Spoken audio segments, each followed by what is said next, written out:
guys! Welcome back to my vlog.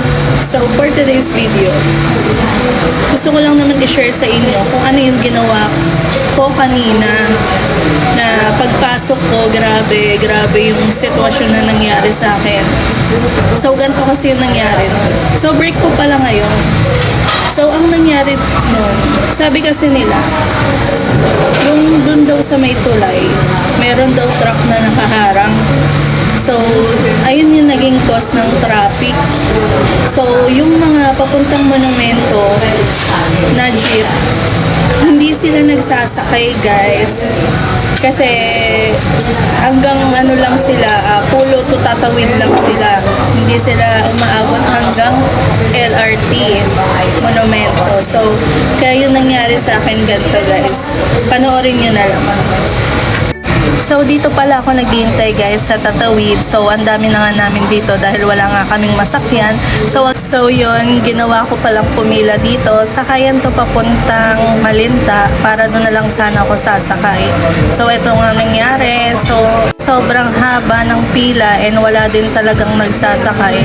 Na tricycle, ayaw na nila magsakay. So, ang ginawa po namin is naglakad talaga kami na napakahaba.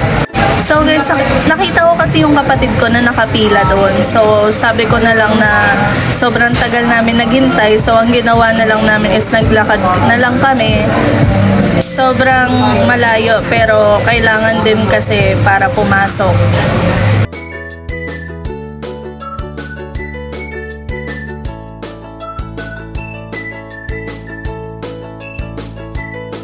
Kitang-kita naman kung gaano ka-traffic.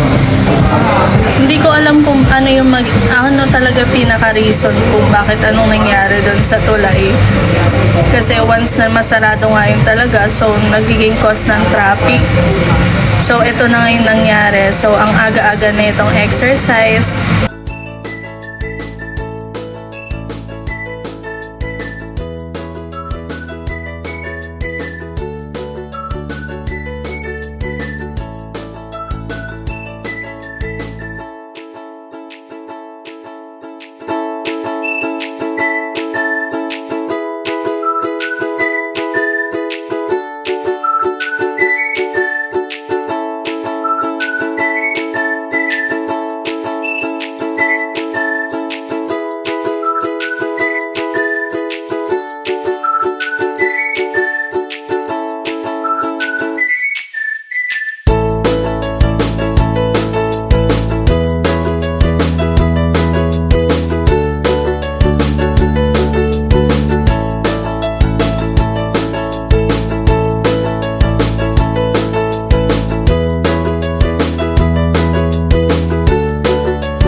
So yun nga guys, nakakaramdam na nga ako ng pananakit ng paa dito kasi actually di naman talaga ako sanay na maglalakad ng ganito kahaba.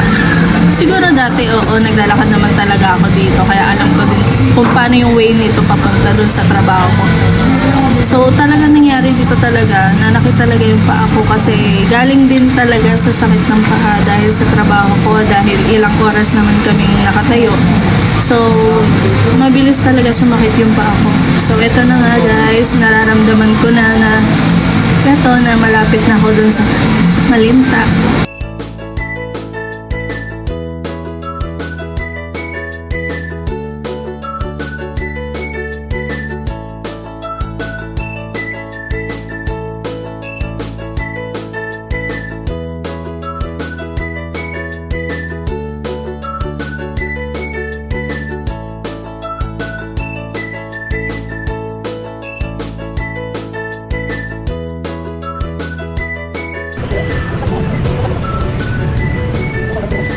So, ito na nga, nandito na tayo.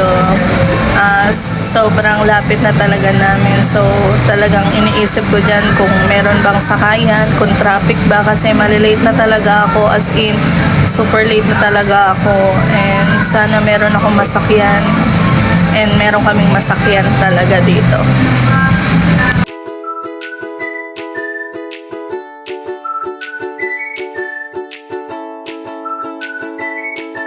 So finally, eto na nga, nakikita ko na yung liwanag, char. Nakikita ko na talaga siya na malapit na kami makasakay sa sobrang haba ng nilakad namin. Eto finally, sobra talaga. Nasa isip ko niyan kung kamusta yung mga naghihintay dun sa tatawid ko, nakasakay ba sila, ganon.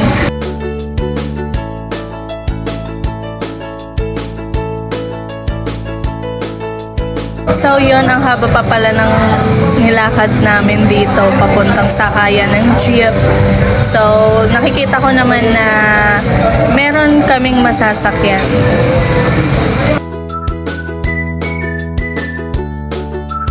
So ayun, nakakita nga kami ng jeep. Talagang bakante siya, hindi siksikan. So ayun, makakasakay na din kami sa wakas. So maghintay lang kami ng jeep talaga. Hintayin lang talaga namin huminto, makakasakay na kami. So, ayun lang naman yung share ko. Ito na guys, nakasakay na kami.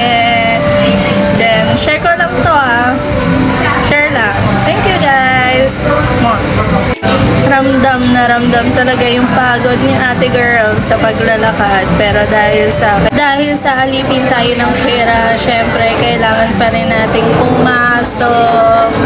Yan lang. Thank you for watching.